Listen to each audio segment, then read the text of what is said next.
warahmatullahi wabarakatuh. Perkenalkan, saya Horyati SPD, Kepala Sekolah SD Negeri Pengaturan. Saya sekarang bersama Ibu Jani Rahmana, guru saya yang melaksanakan tugas CGP-nya. Baiklah Ibu, Assalamualaikum warahmatullahi wabarakatuh. Selamat siang Ibu, bagaimana kabarnya hari ini? Ya, Waalaikumsalam warahmatullahi wabarakatuh. Selamat siang, kabarnya baik, sehat, alhamdulillah. Alhamdulillah ya Bu ya. Jadi begini ya Bu, terkait tugas saya sebagai calon guru penggerak angkatan 11 Kabupaten Musi Banyuasin ini. Ya. Di sini kami dalam tugas demonstrasi kontekstual pada modul 3.1 tentang pengambilan keputusan pemimpin, kami disuruh untuk membuat suatu video wawancara dengan beberapa kepala sekolah, terutama kepala sekolah di sekolah sendiri ya, seperti Ibu. Nah, apakah Ibu bisa meluangkan waktu untuk melakukan wawancara dengan saya terkait hal tersebut, Ibu? Ya, alhamdulillah bisa, boleh. Baik Ibu. Jadi pada wawancara kali ini saya memiliki beberapa pertanyaan yang nanti saya harap Ibu bisa menjawabnya dengan pengalaman-pengalaman yang sudah Ibu alami terutama di sekolah kita ya Bu ya. Baiklah, saya mulai Bu ya dari pertanyaan pertama. Selama ini bagaimana Ibu dapat mengidentifikasi kasus-kasus yang merupakan dilema etika atau bujukan moral yang terjadi di sekolah kita ini Bu? Ya, begini, baiklah. Saya coba untuk menjawabnya. Kalau saya pertama sekali mengidentifikasi dulu masalah-masalah itu. Kemudian saya identifikasi masalah itu, saya bagi menjadi dua, yaitu pertama dilema etika. Dilema etika itu di mana anak-anak itu mempunyai masalah. Begini ya, kadang-kadang masalah siswa itu bukan mempunyai masalah di sekolah saja. Mereka itu kan punya lingkungan keluarga, punya lingkungan masyarakat. Nah, kadang-kadang emosional peserta didik kita itu terbawa dari lingkungan keluarga atau dari masyarakat itu terbawa ke sekolah. Sehingga di sekolah mereka itu misalnya apa marah-marah gitu, Bisa atau berkelahi atau dia tidak mau buat PR. Pelampiasan daripada apa tadi yang Ibu ceritakan, masalah pribadi di rumah tadi. Oke. Jadi itu Bu ya dimaksud dengan dilema etika. Kasus yang kedua itu apa itu? Bujukan moral. Ya betul, bujukan moral. Bujukan moral itu misalnya itu terjadi apa itu namanya, masalahnya baik, kemudian versus itu salah. Nah itu. Nah jadi kita itu dalam mengambil keputusan itu mengajak guru gitu dalam mengambil keputusan itu bagaimana, dan langkah-langkah apa yang kita ambil itu bagaimana gitu. Nah nanti ada keputusannya sehingga kita mendapatkan hasil yang baik. Saya kira itu saja untuk jawabannya. Jadi Ibu mengidentifikasi masalahnya tadi, pertama Ibu melihat dulu kasus tadi. Ya betul. Masalah terjadi itu apa gitu. Apakah itu dilema etika atau bujukan moral ya? Betul. Mereka oke. Baiklah Bu, bagus sekali.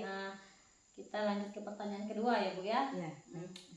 Bagaimana Ibu menjalankan pengambilan keputusan di sekolah Ibu, terutama untuk dua kasus di mana dua kepentingan itu sama-sama benar atau sama-sama memiliki nilai kebajikan gitu.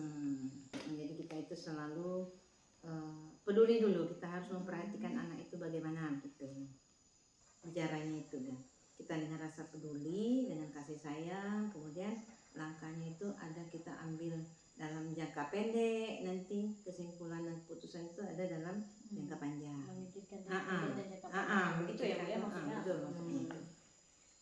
Oke, baiklah Bu. Jadi Ibu menjalankan pengambilan keputusan tadi, yang pertama yaitu kalau misalnya berhadapan dengan dua kasus kepentingan yang sama-sama benar tadi Ibu, didasarkan pada rasa peduli dan rasa kasih sayang ya, untuk memikirkan dampak dari jangka pendek dan jangka panjang yang akan terjadi ya Bu ya. Betul. Oke, memang menjadi salah satu dilema Bu ya bagi seorang pimpinan mengambil keputusan dari permasalahan yang sama-sama benar tadi Bu ya.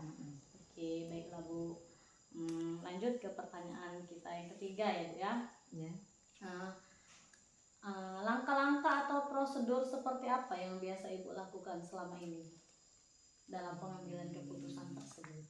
Pertama kita lihat dulu kasus apa. Pertama itu kita lihat Kasusnya Ibu kasusnya dulu. Sudah kasusnya itu kita lanjut dengan kita analisa dulu. Ya, setelah Oke. kita kasusnya apa, kemudian kita analisa, lalu kita siapa saja yang ada di dalamnya itu, maksudnya Oke. yang terlibat. Iya, yang terlibat Bu ya. Ya, yang terlibat, kemudian nilai apa, ya, nilai apa yang terkandung di dalam masalah tersebut. Atau nilai yang bertentangan seperti itu ya. Atau nilai yang bertentangan gitu. Oke. Kemudian kita diskusi, kemudian kita musyawarah, kemudian kita membuat rencana untuk melakukan keputusan itu. Oke, baiklah Ibu. Jadi langkah-langkah tadi saya ulangi lagi ya Bu ya. Pertama, Ibu tadi melihat kasusnya dulu ya Bu ya. Betul. Seterus itu analisis kasus yang terjadi tersebut. Betul, kita analisa. Terus Ibu tadi nilai apa saja yang terkandung atau bertentangan di dalam masalah tersebut. Betul. Terus melakukan diskusi selama guru ya Bu ya. Melakukan diskusi selama guru untuk mengambil keputusan betul. Berdasarkan hasil analisis Ibu guru-guru tadi Bu ya. Betul. Yang terakhir membuat rencana untuk melaksanakan keputusan tersebut. Ya. Oke, baik sekali Bu ya. Kita lanjut ke pertanyaan keempat ya Bu ya. Hal-hal apa saja yang selama ini Ibu anggap efektif dalam pengambilan keputusan pada kasus dilema etika? Jadi hal yang efektifnya itu apa Bu dalam pengambilan keputusan dilema etika ini Bu?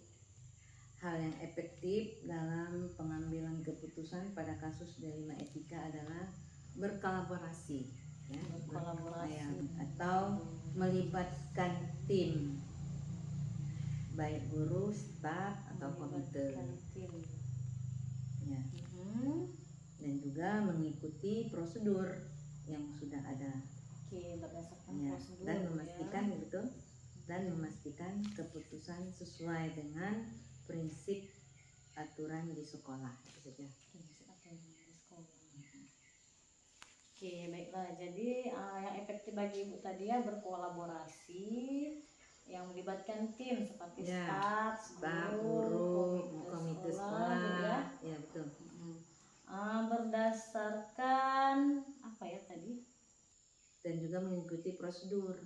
Mengikuti prosedur Bu ya, prosedur yang ada, berdasarkan prosedur yang ada ya Bu ya. Oke, prosedur dan prinsip yang berlaku di sekolah. Oke, prosedur dan prinsip yang berlaku di sekolah. Oke, baiklah Bu. Bagus ya. Lanjut pertanyaan kelima. Di sini hal-hal apa saja yang selama ini merupakan tantangan dalam mengambil keputusan pada kasus-kasus dilema etika ini Bu? Yang menjadi tantangan dalam mengambil keputusan terhadap kasus dilema etika ini Bu, apa saja Bu? Tantangan dalam kasus dilema etika. Ya, pertama sekali kita itu berpikir,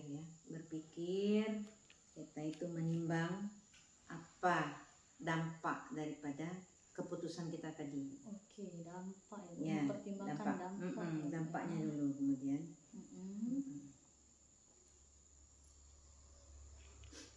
Kemudian kita dalam mengambil keputusan tidak mengikuti perasaan atau emosional.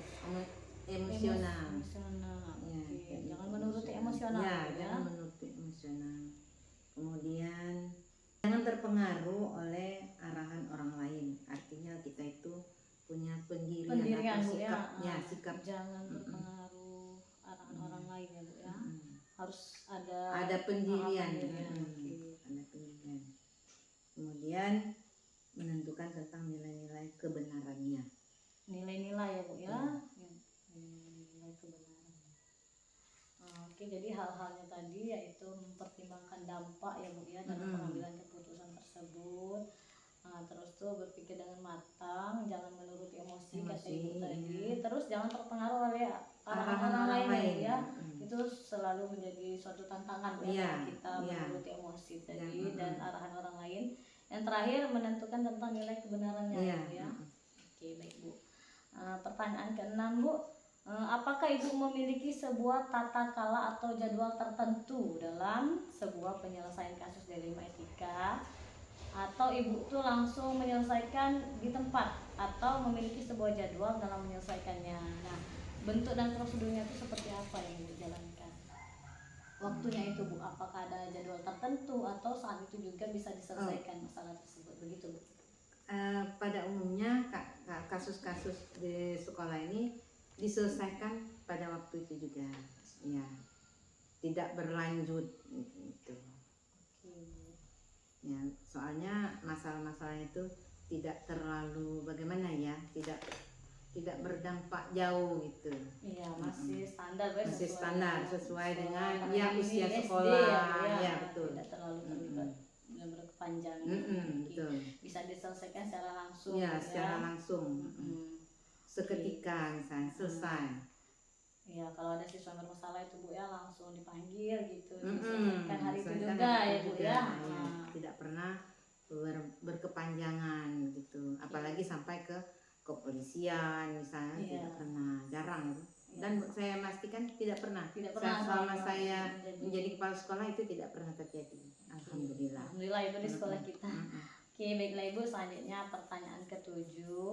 Adakah seorang atau faktor-faktor yang selama ini mempermudah atau membantu Ibu dalam mengambil keputusan di kasus dilema etika ini? Maksudnya? Adakah rekan Orang. guru Ah, atau orang iya, atau iya. faktor dari luar Iya. yang membantu Ibu dalam mempermudah mengambil keputusan? Iya betul, dilema etika sangat Ibu? betul sekali. Itu banyak. Soalnya kan ada rekan-rekan guru. Kita kan tidak hidup sendiri. Kita selalu berkolaborasi dengan guru-guru lain. Kita tidak mengambil keputusan gegabah, apalagi menyangkut apa istilahnya kasus-kasus yang terjadi di sekolah itu. Tidak pernah mengambil keputusan sendiri. Oke, jadi faktornya tadi atau orang yang mempermudah atau membantu Ibu dalam pengambilan keputusan ini yaitu rekan-rekan Guru tadi betul ya. rekan-rekan guru, staf. Oke, Jarang sampai ke komite sekolah, itu tidak pernah terjadi. Ya. baik, Bu. Pertanyaan terakhir ya Bu ya, yang ke-8. Dari semua hal yang telah disampaikan, pembelajaran apa yang dapat Ibu petik dari pengalaman pengambilan keputusan dilema etika ini Bu? Pembelajaran apa yang dapat Ibu petik dari pengalaman pengambilan keputusan dilema etika ini? Maksudnya itu Pembelajaran yang Ibu dapatkan dalam dari pengalaman Ibu mengambil keputusan terhadap masalah-masalah dilema etika ini. Pertama musyawarah. Ya, musyawarah ya Bu ya, atau kolaborasi Nah tadi. betul, kolaborasi tadi. Ya begitu kita sekitar segitulah, tidak begitu jauh. Musyawarah. Kolaborasi. Ya betul. Oke Bu, baiklah Ibu. Jadi pelajaran yang Ibu petik tadi dari pengalaman mengambil keputusan tadi yaitu kita itu harus bermusyawarah ya Bu ya, yang terpenting yang itu terpenting musyawarah. Dan berkolaborasi Ya dengan betul. guru jika ada masalah-masalah yang terjadi di Ya, sekolah ini sehingga ya, Bu, ya. tidak berbuntut panjang. Tidak berkepanjangan. Baiklah Ibu. Baik Ibu, terima kasih atas waktunya yang sudah diluangkan kepada saya. Semoga ini bermanfaat untuk kita semua ya Bu ya, untuk sekolah kita juga. Baik, terima kasih Bu. Ya, sama-sama. Terima kasih.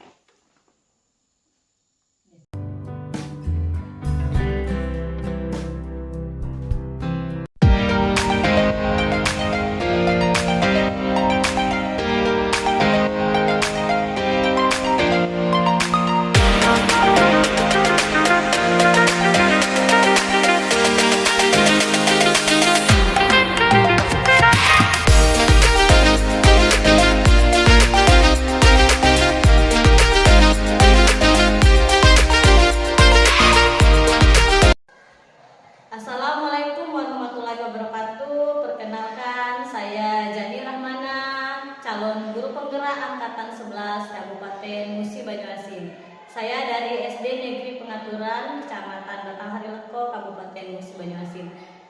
Di sini saya bersama Ibu Triwidarti sebagai pengelola atau KS dari PAUD Tunas Mandiri Desa Pengaturan. Kepada Ibu dipersilakan untuk memperkenalkan diri. Ya, baiklah. Assalamualaikum warahmatullahi wabarakatuh. Perkenalkan, nama saya Triwidarti. Saya pengelola atau kepala sekolah PAUD Tunas Mandiri Kecamatan Batanghari Leko Kabupaten Musi Banyuasin. Baiklah, terima kasih. Baiklah Ibu, Assalamualaikum warahmatullahi wabarakatuh. Selamat siang Ibu. Waalaikumsalam warahmatullahi wabarakatuh. Selamat siang kembali Ibu. Apakah ada yang bisa saya bantu? Baiklah Ibu, perkenalkan saya Jani Rahmana, CGP Angkatan 11 Kabupaten Musi Banyuasin. Saya dari SD Negeri Pengaturan. Ibu yang seperti Ibu sudah tahu. Di sini saya ingin meminta tolong sama Ibu untuk membuat video wawancara dalam memenuhi tugas demonstrasi kontekstual saya pada modul 3.1, yaitu tentang pengambilan keputusan pemimpin. Nah, apakah Ibu bisa meluangkan waktu untuk melakukan wawancara dengan saya terkait hal tersebut, Ibu? Ya, Ibu, insya Allah bisa. Silakan. Baik, langsung kita mulai ya Bu ya. Di sini saya ada beberapa pertanyaan. Baik, lalu pertanyaan pertamanya, selama ini bagaimana Ibu dapat mengidentifikasi kasus-kasus yang merupakan dilema etika atau bujukan moral di sekolah Ibu? Ya, baiklah Ibu ya. Biasanya kalau saya tahu ada dilema ketika saat ada konflik aturan sekolah dengan kebutuhan pribadi saya, siswa, seperti kasus siswa terlambat tapi tetap masuk sekolah, kemudian biasa juga siswa berkelahi karena hal-hal sepele dan lain-lain. Oke, baiklah Bu. Jadi Ibu mengidentifikasi dilema etika atau bujukan moral tersebut ketika ada konflik ya Bu ya, atau aturan sekolah dengan apa tadi, kebutuhan pribadi siswa ya. Iya. Atau seperti kasus siswa kan datang terlambat ya Bu ya tadi. Iya. Oke, terlambat. Terus siswa berkelahi Ibu ya. Jadi seperti Ibu mengidentifikasinya. Baiklah Ibu, untuk pertanyaan yang kedua Bu ya.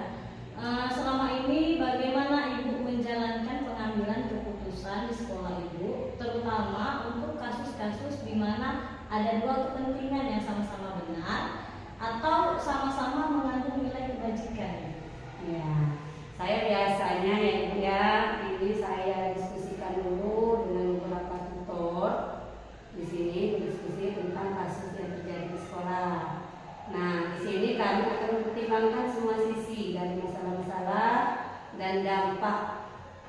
Ini dampaknya sebelum memutuskan masalah tersebut. Jadi sebelum mengambil keputusan itu kami mempelajari dulu dampak-dampak ini yang terjadi sehingga terjadi permasalahan tersebut. Kemudian kami berusaha mencapai kesepakatan bersama ya ini supaya bisa mengambil tindakan yang adil terhadap siswa tersebut. Oke, baiklah Ibu. Jadi dalam pengambilan keputusan tersebut dari kasus-kasus itu, yang pertama Ibu tadi diskusi dengan para tutor Bu ya. Iya. Terus tuh mempertimbangkan dampak-dampaknya Bu ya, Ya, mempertimbangkan ya dampaknya. Sehingga menuju kesepakatan bersama yang adil untuk semua pihak Bu ya. Iya. Oke, baiklah Ibu. Pertanyaan ketiga ya Bu ya. Langkah-langkah atau prosedur seperti apa yang biasa Ibu lakukan selama ini? Ya, pertama saya itu akan mengumpulkan semua informasi yang terkait dengan masalah tersebut. Kemudian yang kedua mengidentifikasi nilai-nilai informasi terkait dengan permasalahan tersebut. Oke, identifikasi. Yang ketiga mempertimbangkan dampak. Nah, seperti yang tadi mempertimbangkan dampak sebelum mengambil keputusan untuk semua orang atau semua pihak. Oke Bu. Nah, kemudian berdiskusi dengan sesama tutor tadi. Ya. Oke Bu. dari hasil diskusi tersebut baru mengambil keputusan dan berdasarkan analisis yang kami sepakati. Oke, jadi langkah-langkah tadi yang biasa dipakai Bu ya, mengumpulkan informasi terkait Bu ya, terus Ya. tuh identifikasi tentang masalah tadi, terus mempertimbangkan dampak keputusan untuk semua orang. Ya. Selanjutnya berdiskusi Bu ya tadi Ya. sama guru dan mengambil keputusan. Terus yang terakhir membuat rencana ya Bu ya. Ya, membuat rencana untuk melaksanakan keputusan. Oke, Bu.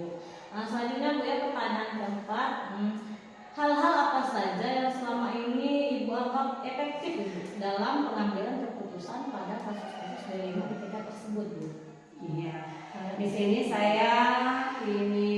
saya ambil itu yaitu berkolaborasi atau melibatkan tim, baik itu tutor, staf, komite, orang tua siswa dalam proses pengambilan keputusan, berkomunikasi dengan jelas dan transparan dalam membuat keputusan, dan juga mengikuti prosedur.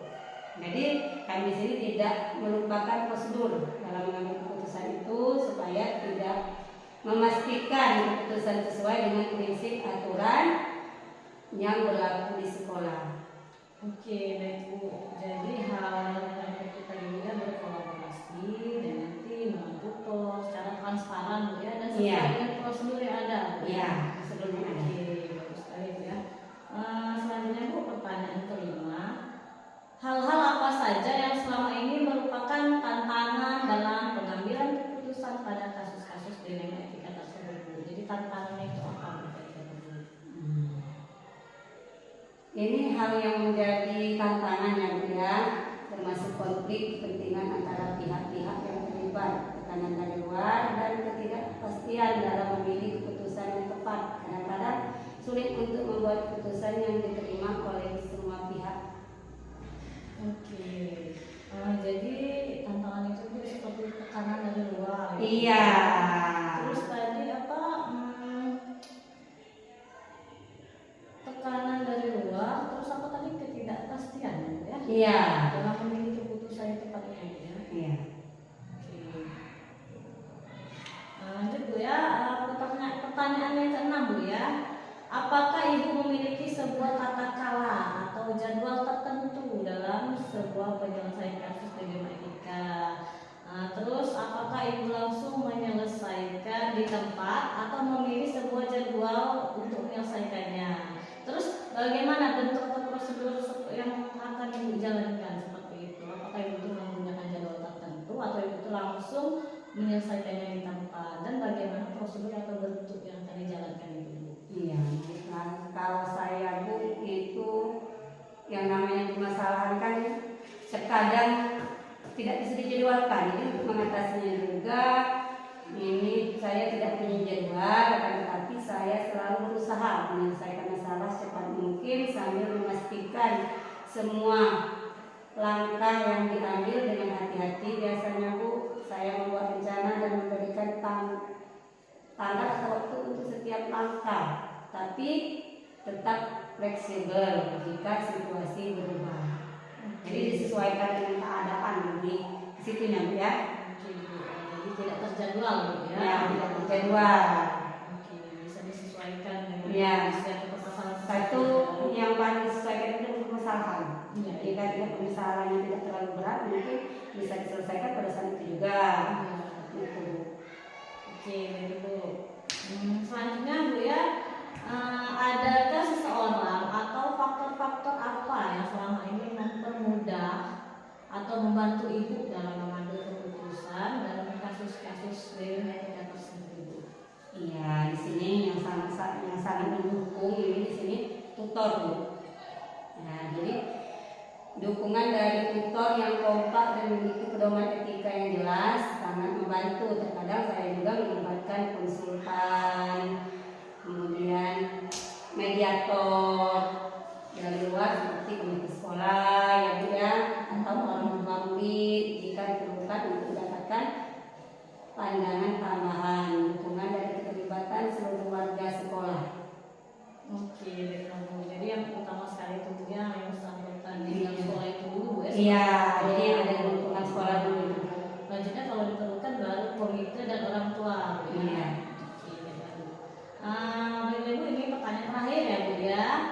Dari semua hal yang telah disampaikan ini, pembelajaran apa yang dapat Ibu petik dari pengalaman Ibu mengambil keputusan di dilema etika tersebut? Iya. Di sini pengalaman yang saya dapatkan yaitu saya belajar bahwa keterbukaan dan komunikasi sangat penting dalam pengambilan keputusan. Saya juga belajar bahwa penting untuk mempertimbangkan semua aspek dan dampak dari keputusan serta fleksibel untuk menyesuaikan keputusan jika diperlukan. Seperti itu. Oke, baik Ibu. Jadi yang apa namanya pembelajaran yang didapat dari Ibu keterbukaan ya. Iya, keterbukaan dan sama. Terus tuh untuk mempertimbangkan semua aspek dan dampak dari keputusan yang diambil itu Iya, ya. iya. Serta fleksibel atau menyesuaikan keputusan itu yang diperlukan. Oke, baiklah Ibu. Terima kasih Bu ya atas waktunya yang sudah diluangkan kepada saya. Semoga ini bermanfaat untuk kita semua. Terima kasih Ibu. Iya, kan sama-sama Ibu. Terima kasih kembali. Oke.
Baiklah, Assalamualaikum warahmatullahi wabarakatuh.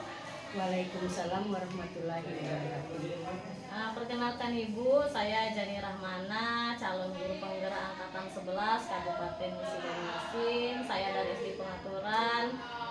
Di sini saya meminta tolong sama Ibu untuk untuk melengkapi tugas demonstrasi saya pada modul 3.1, yaitu membuat video wawancara bersama kepala sekolah. Iya, baik. Dimohon Ibu untuk memperkenalkan diri Ibu juga.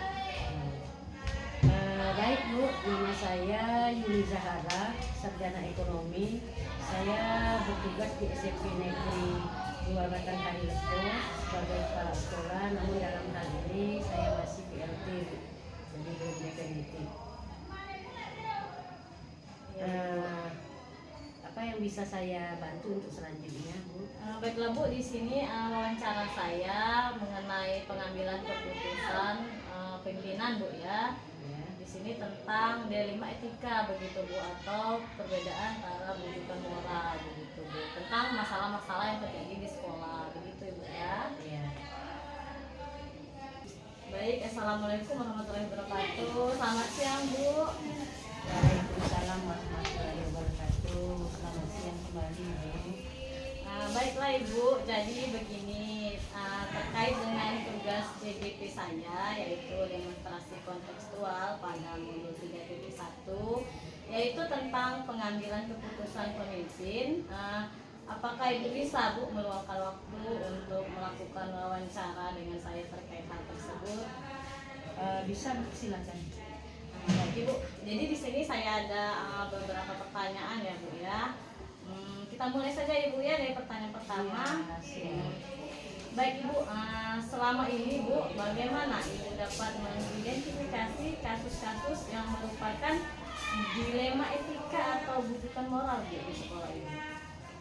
Oh ya, saya bisa tahu jika ada dilema etika ketika ada situasi di mana kepentingan maupun nilai-nilai yang saling bertentangan.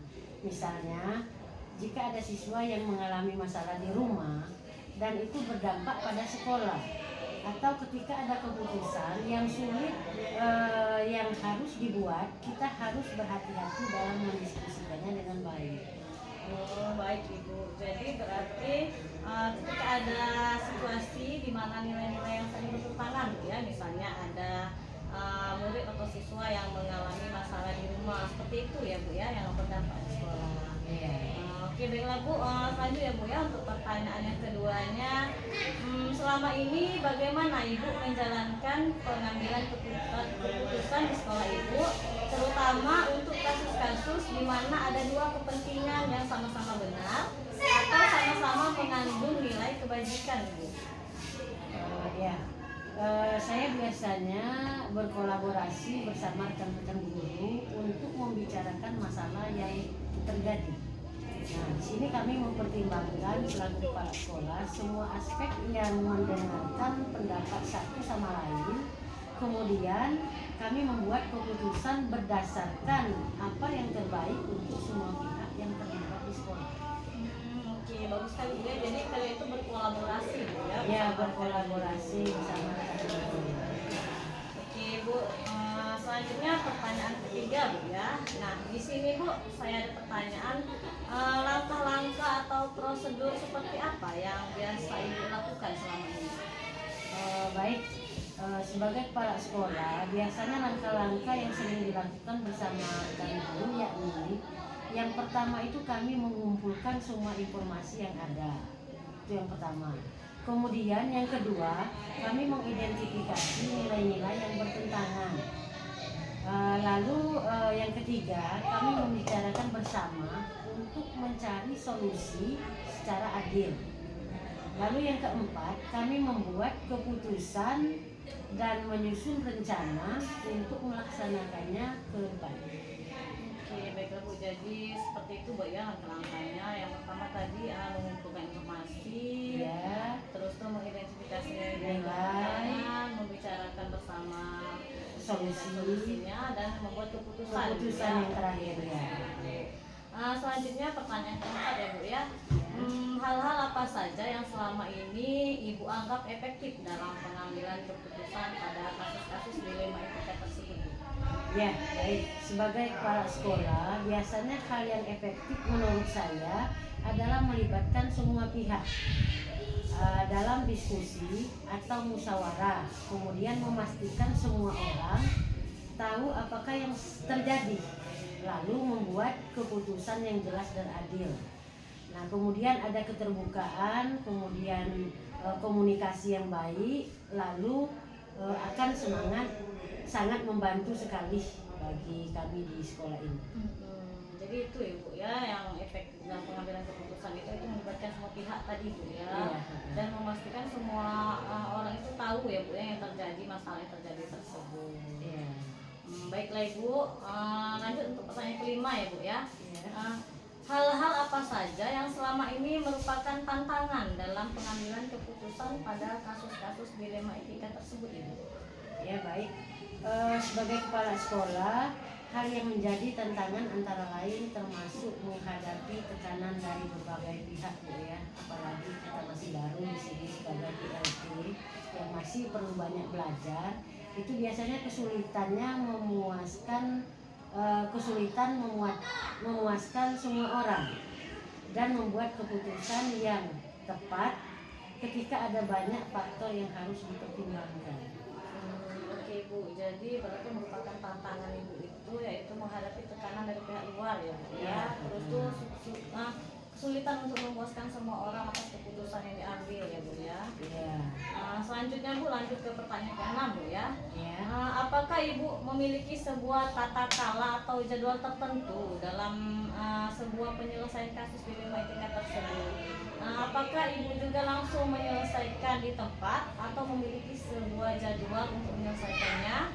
Terus bentuk atau prosedur seperti apa yang akan Ibu jalankan? Ya, baik. Oke, kami sebagai kepala sekolah tentunya kami tidak punya jadwal tetap ya. Tapi kami berusaha untuk menyelesaikan masalah secepat mungkin. Jadi ketika ada masalah kami langsung mengambil tindakan. Nah, kami juga membuat rencana tindakan yang memberikan waktu untuk setiap langkah agar semuanya berjalan lancar dan juga dibantu oleh tim-tim para guru terutama melibatkan guru BK. Oh, baiklah Bu. Jadi sebenarnya tidak ada jadwal tertentu Iya, ya, Bu, tidak ya. ada jadwal, Tapi ya. berusaha untuk menyelesaikan masalah tersebut secepat Iya, mungkin. secepat mungkin. Oh, oke Bu. Selanjutnya Bu, lanjut ke pertanyaan ini Bu ya. Adakah seseorang atau faktor-faktor apa yang selama ini mempermudah atau membantu Ibu dalam pengambilan keputusan terhadap kasus-kasus dilematika tersebut? Ya baik, kami sebagai kepala sekolah tentu halnya harus ada dukungan dari rekan-rekan guru di sekolah, semua pihak yang ada di sekolah. Kemudian harus adanya pedoman yang jelas serta dukungan dari komunikasi sekolah juga sangat penting. Jadi dalam hal ini kita harus melibatkan semua pihak, lalu harus ada pedoman yang jelas. Oke, baiklah Bu. Bagus sekali ya Bu ya. Jadi faktor atau seseorang itu yaitu dukungan dari guru, Iya, dari dukungan rekan guru. guru serta pedoman yang tadi Bu ya, yang Iya, jelas. Jadi terarah begitu ya Bu ya. Iya, harus ada pedoman. Ya, baik Bu. Baik Bu, ini pertanyaan terakhir ya Bu ya. Dari semua hal yang telah disampaikan, pembelajaran apa yang dapat Ibu petik dari pengalaman Ibu dalam mengambil keputusan di PKS? Ya baik, saya sebagai selaku kepala sekolah atau pimpinan di sini biasanya saya belajar pentingnya komunikasi yang terbuka. Kemudian harus melibatkan semua pihak. Jadi dalam hal ini pentingnya komunikasi yang terbuka itu melibatkan seluruh mitra kerja bawahan. Jadi minimal kita harus ada keterbukaan antara kepala sekolah terhadap bawahan, terus bawahan terhadap kepala sekolah, dan itu harus sama-sama mendengarkan satu sama lain. Dan juga kita juga perlu fleksibel dan siap menyelesaikan keputusan berdasarkan situasi yang ada agar keputusan yang diambil tetap adil dan bermanfaat bagi semua pihak sekolah. Oke, jadi itu ya Bu ya, saling timbal balik itu Iya, ya, Bu, ya, timbal balik. mendengarkan semua itu pendapat dari Iya. yang lain mengambil keputusan tersebut ya Bu ya. Baik Ibu, mungkin itu saja Bu ya wawancara dari saya. Terima kasih atas waktu yang sudah diluangkan kepada saya. Semoga ini bermanfaat untuk kita semua ya Bu ya. Sama